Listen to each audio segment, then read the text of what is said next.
پہلے بیان ہو چکا ہے کہ سلاطین سلجوق علم و فضل اور عمر خیام جیسے تحقیقی کام کرنے والوں کی بہت قدر کیا کرتے تھے۔ سلطان نے عمر خیام کے لیے 1200 مسکال سونا سالانہ وظیفہ مقرر کر دیا۔ آج کی کرنسی کے حساب سے 1200 مسکال تقریباً 2 کروڑ روپے کے برابر بنتے تھے۔ عمر خیام پہلا وظیفہ وصول کر کے نیشاپور چلا گیا۔ عمر خیام کو اتنی زیادہ مالی سہولت حاصل ہو گئی تو وہ علم و حکمت کے تحقیقی کاموں میں مصروف ہو گیا۔ اس نے اپنی پہلی جو کتاب لکھی وہ عقیدت مندی اور شکریہ کے طور پر خواجہ نظام الملک کے نام سے منسوب کی۔ پھر اس نے اپنی تحقیق اور تجربات کی ایک اور کتاب مرتب کی جس کا نام علم المسا والمقابات تھا، اور پھر اس نے عقیدت کے اصول اور مسائل پر ایک کتاب لکھی۔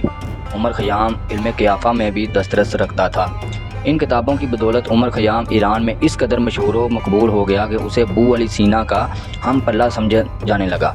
عمر خیام کا مستقبل قیام نیشاپور میں تھا۔ نیشاپور خراسان کا دارالسلطنت تھا اور وہاں کا سلطان ملک شاہ تھا۔ سلطان ملک شاہ ارباب علم و اہل نظر کا اتنا قدردان تھا کہ بس اس نے عمر خیام کی شہرت سنی تو اسے نیشاپور بلایا اور اسے اصلاح تقویم کی ذمہ داری سونپ دی۔ عمر خیام علم الاعداد میں بھی دسترس رکھتا تھا۔ اس علم میں اس نے خاصی اصلاح و ترمیم کی۔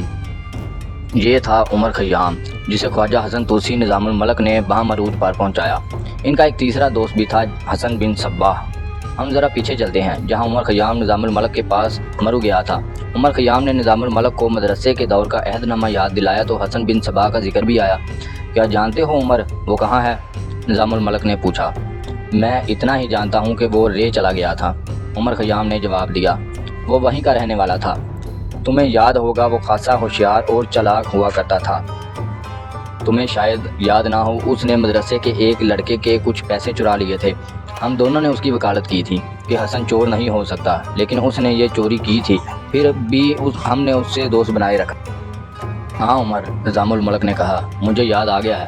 اس میں کوئی ایسی بات ضرور تھی جو ہمیں اتنی اچھی لگتی تھی کہ میں اس کے بغیر اپنے آپ کو ادھورا سمجھتا تھا۔ یہ اس کی زبان کا کمال تھا، عمر خیام نے کہا۔ بولتے تو ہم بھی ہیں، لیکن وہ جب بولتا تھا تو کچھ اور ہی تاثر پیدا ہوتا تھا۔ ویسے بھی وہ خوبرو تھا۔ اس کی آنکھوں میں کوئی ایسی تاثیر تھی کہ وہ آنکھوں میں آنکھیں ڈال کر بات کرتا تھا تو سننے والا بلا پس و پیش اس کی بات مان لیتا تھا۔ دونوں دوست حسن بن صباح کی باتیں کرتے رہے۔ 2-3 دنوں بعد عمر خیام چلا گیا۔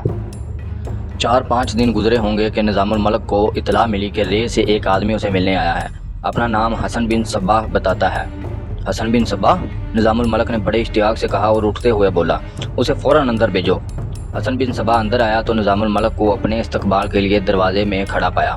دونوں ہم جماعت دوست تا دیر بغل گیر رہے۔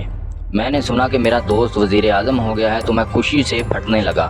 حسن بن صباح نے کہا، میں اٹھ دوڑا کہ اپنے لڑکپن کے جگری یار کو وزارت عظمیٰ کی مسند پر بیٹھا دیکھوں۔ وہ تو تم نے دیکھ ہی لیا ہے، نظام الملک نے کہا۔ یہ بتاؤ 22-23 سال کہاں رہے اور ذریعہ معاش کیا ہے؟ خاک ہے ذریعہ معاش، حسن بن صباح نے کہا۔ بہت قسمت آزمائی کی، مصر تک گیا لیکن قسمت نے کہیں بھی ساتھ نہ دیا۔ کچھ دنوں کے لیے روزگار ملا، پھر وہی بے روزگاری۔ ایک جگہ گیا تو مجھے بہت اچھا جواب ملا۔ مجھے کہا گیا کہ تم نے تعلیم ایسی اور اتنی زیادہ پائی ہے کہ تم کوئی چھوٹی نوکری نہیں کر سکتے اور اسی وجہ سے تمہارا دماغ تجارت کو بھی قبول نہیں کرتا۔ ہاں حسن، نظام الملک نے کہا، اس شخص نے دانش مندی کی بات کی ہے۔ امام موافق کا شاگرد کوئی عام سی نوکری نہیں کر سکتا اور وہ دکانداری بھی نہیں کر سکتا۔ ہمارا دوست عمر آیا تھا، وہ اب عمر خیام ہے۔ اس نے فلسفہ، علم و ادب اور حکمت میں بہت کام کیا ہے، لیکن ذریعہ معاش کوئی نہیں۔ ہاں عمر، حسن بن صباح نے کہا، ہمارا پیارا دوست، اس نے فلسفی اور شاعر ہی بننا تھا۔ اس نے مجھے عہد نامہ یاد دلایا تھا، نظام الملک نے کہا۔ میں تو اس عہد نامے کو بھول گیا تھا جو ہم تینوں دوستوں نے ایک رات مدرسے میں کیا تھا۔ پھر تم نے اس کے لیے کچھ کیا ہے؟ ہاں حسن، نظام الملک نے کہا، میں نے اس کے لیے سالانہ وظیفہ منظور کرا لیا ہے۔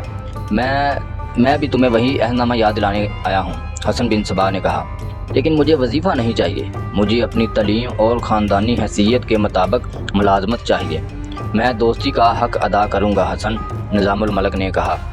عمر میں لڑکپن کے عہد نامے کا پورا پاس رکھوں گا۔ تم سلطان سے ملنے کے لیے تیار ہو جاؤ، میں اس کے ساتھ پہلے ہی بات کر لوں گا۔ معروف تاریخ نویس ابن اسیر نے چند ایک مورخوں کے حوالے سے لکھا ہے کہ وہ عہد طفلی کا ایک عہد نامہ تھا جس کی حیثیت ایک مذاق سے بڑھ کر کچھ بھی نہیں تھی۔ نہ ہی یہ عہد نامہ قرآن پر ہاتھ رکھ کر کیا، نہ ہی کوئی حلف لیا گیا تھا، لیکن نظام الملک صاحب کردار اور دیندار آدمی تھا۔ سلطان چگرا بیگ نے اس میں یہی اوصاف دے کر اسے اعلیٰ منصب پر فائز کیا تھا، اور انہی اوصاف کی بدولت وہ سلطنت کا وزیر اعظم بن گیا تھا۔ اس نے لڑکپن کے عہد نامے کا اتنا پاس کیا کہ سلطان کے آگے حسن بن صباح کے کردار، تعلیم اور دانشمندی ایسے انداز سے بیان کی کہ سلطان متاثر ہو گیا۔ اس نے حسن بن صباح سے کہا وہ اسے سلطان سے ملوائے گا اور وہ اپنی تعلیم اور دانشمندی کا پر اثر مظاہرہ کرے۔ حسن بن صباح فن گفتگو کا تو استاد تھا۔ نظام الملک نے اسے سلطان کے سامنے پیش کیا تو اس نے زبان کا جادو چلا کر سلطان کو متاثر کر لیا۔ اس کا راستہ تو نظام الملک نے پہلے ہی صاف کر دیا تھا۔ یہ فیصلہ وزیر اعظم کو کرنا چاہیے کہ اس دانشمند شخصیت کو کس منصب پر فائز کیا جائے۔ سلطان نے کہا میں حسن بن صباح کو سلطان علی مقام کے معتمد خاص کے رتبے سے کم درجے کا آدمی نہیں سمجھتا۔ نظام الملک نے کہا سلطان علی مقام کو ایک معتمد خاص کی ضرورت بھی ہے، ہمیں منظور ہے۔ سلطان نے کہا آپ انہیں رکھ لیں اور انہیں اچھی طرح بتا دیں کہ ان کا کام کیا ہوگا، انہیں تمام تر امور سلطنت سمجھا دیں، کچھ دن اپنی نگرانی میں رکھیں۔ اس طرح حسن بن صباح کو وہ رتبہ مل گیا جو اختیارات کے لحاظ سے وزارت سے کم نہ تھا۔